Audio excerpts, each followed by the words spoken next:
Tervetuloa Villen bisneskeittiöön, jossa tänään mietitään myyntiprosessia enemmänkin tuommoisena ruokareseptinä, että missä kohtaa on oikein välikäyttää pannua ja mitä raaka-ainetta tarvii missäkin kohtaa sinne pannulle pistää mukaan, että lopputuloksena saadaan jotain muutakin kuin palanutta porkkanaa ulos.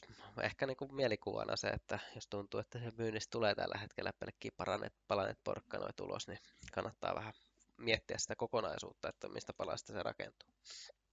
Mutta kaikki myyjät, jotka on mun kanssa työskennellyt, niin on ehkä jossain kohtaa saattaneet nähdä tämmöisen kuvan funnelista. Ainakin on kovasti yrittänyt sitä jakaa ympäristöön.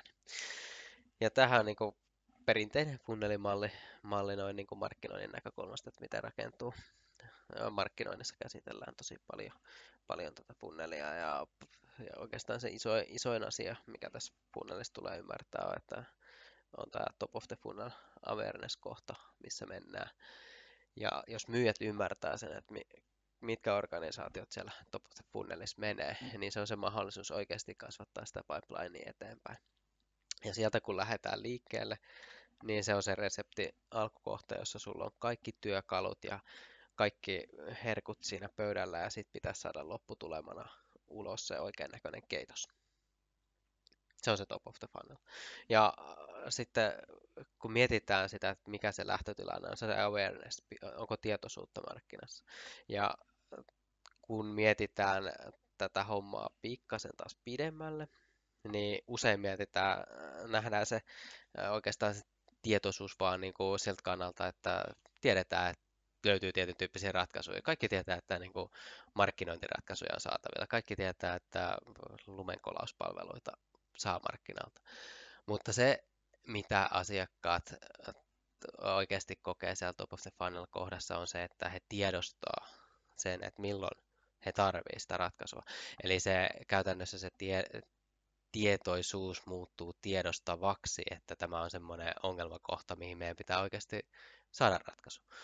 Ja tämä on se myöskin myyntiprosessissa se kohta, missä myyjät usein saattaa jäädä vaan puhelinmarkkinoijiksi, jos ei ymmärretä sitä, että onko se oikeasti saatu jo iskostettua se ajatus, onko se markkina niin kypsä, että se ajatus on iskostunut, että kaikki ostajat tietää, että milloin on oikea hetki, milloin se kipu rupeaa tuntumaan, ja että sitten siinä kohtaa, jos myyjä ensimmäistä kertaa kertoo jostain uudesta tuotteesta tai ratkaisusta, niin eihän se siinä kohtaa uppoa.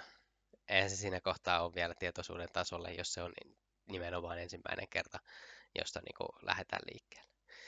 Ja se on myöskin se kohta, missä myynti ja markkinointi kohtaa, eli top of funnelissa pitäisi olla jossain määrin jo viestitty joko geneerisesti tai muuten markkinoinnin kautta niille asiakkaille, että tämmöinen juttu on olemassa, että se asia olisi sen verran pikkasen kypsynyt siellä päässä, että ollaan saatu porkkanaa pikkasen väriä siinä pannulla, markkinoinnin pannulla, että niin kuin nyt se kipu rupeaa tuntumaan. Nyt rupeaa olemaan kypsyysaste semmoinen, että pitää ottaa jotain vastaan. Ja periaatteessa, jos niin kuin mietitään taas myynnin kannalta, myyntiprosessin kannalta, jos teillä on ICP mietittynä, niin te olette miettineet jonkun kriteeristön sille firmalle, joka niin kuin olisi hyvä. Ja sitten lähdetään selvittämään siinä myynnin päästä soittamalla, että niin kuin onko se ajoituksellisesti kohdalla, että sattuko osumaan kohdalle. Ja kyllä kaikki myyjät varmaan tietää sen kohdan, kun sä soitat sille sun omalle kohderyhmälle ja huomaat, että niin kuin nyt tämä puhelu osuu oikeaan kohtaan.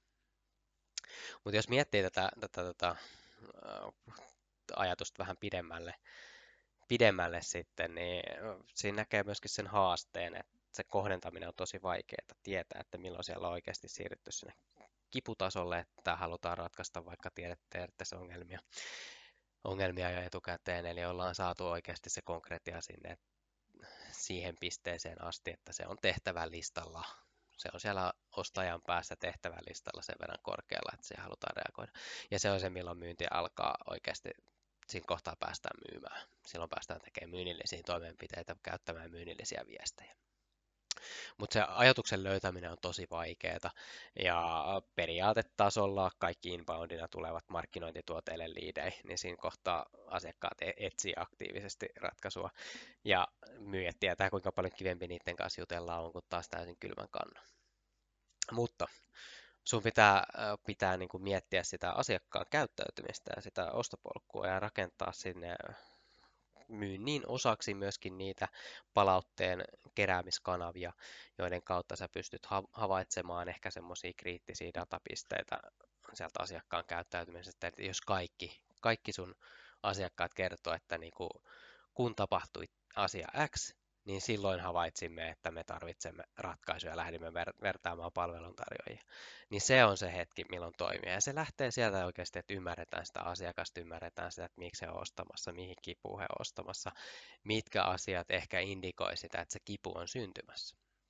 Ja sitten kun me ymmärretään sitä, me voidaan kohdentaa sitä top of the funnel viestintää pikkasen kivemmin kohdalle ja jopa ehkä vähän myynnillisesti nopeuttaa sitä kokonaisuutta sillä tasolla, että huomioidaan se siinä viestissä, että ei ole ehkä ihan päästy vielä sinne, ei olla vielä ehkä ihan firmana siinä pisteessä, milloin se oikeasti se ongelma halutaan ratkaista, mutta sitä tulevaisuusskenaaria voi esittää, että kun te pääsette nyt tavoitteisiin, niin sitten seuraavana teille tulee tämmöinen juttu vastaan, ja me ollaan ne, jotka voi auttaa siitä, miltä näyttää, oletteko te menossa sinne, onko puolen vuoden päästä yhteyksissä asiasta.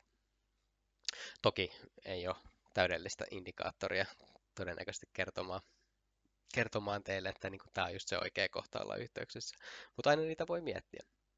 Ja jos myyntiprosessia on hyvin palasteltu eteenpäin, mietitty sitä viestinnällistä kokonaisuutta, miten markkinointi ja myynti kohtaa, missä kohtaa se kohtaa, mitkä on ne kanavat siinä välissä, miten se homma rakentuu, niin kyllä siellä saattaa nähdä niitä kokonaisuuksia, sitten, että mihinkä kohtaan kannattaa ruveta sitten niitä porkkanoita aktiivisesti paistamaan siinä pannulla. Ja hei, jos ymmärrät teknologian päälle, kyllähän sä voit käyttää sitä hyödyksi tässä näin. Löytyy huomioit vähän robots.txt-tiedostoja tuolta verkkosivuilta tai jotain muuta, niin julkisesti tietoa jaetaan kyllä. Sitähän myyjät tekee arkityössä, että käy vaikka LinkedIn profiileja läpi kurkkailemassa, että niin kuin mikä on meininki täällä, käy yritysten verkkosivuja kurkkailee, katsoo ehkä taloustiedoista, että mitä löytyy.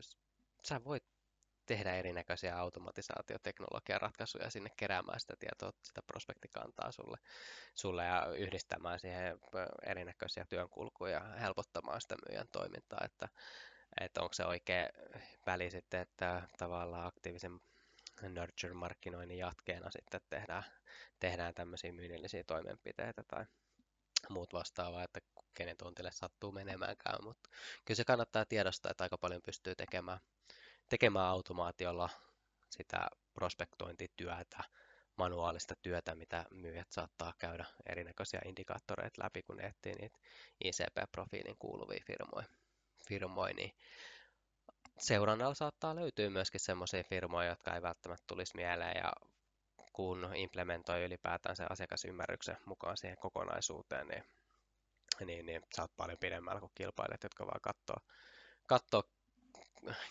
köykäisin kriteerein tehty ICP-profiilin kautta sieltä, että nämä on teollisuusfirmoja tällä liikevaihdolla, tällä henkilöstöllä, että nämä on meidän ICP.